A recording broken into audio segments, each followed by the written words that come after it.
It conveys the message that we are committed to building world-class infrastructure that can host the business in a high-growth area.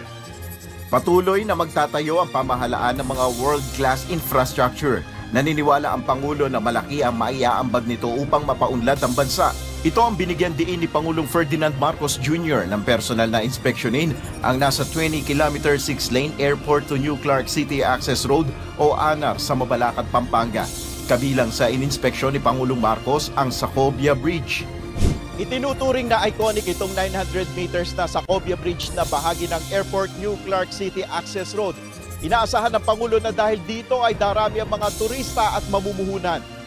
The Clark Metropolis has what it takes to be a mecca for tourists, a magnet of investments, and a market of goods and services. We must leverage these attributes into higher visitor traffic, attracting more investments that generate better jobs and spur economic activity. Dahil sa access road na ito, bibilis ang biyahe ng mga manggagaling sa New Clark City papuntang Clark International Airport. Mula sa 1 oras ay 20 minuto na lamang.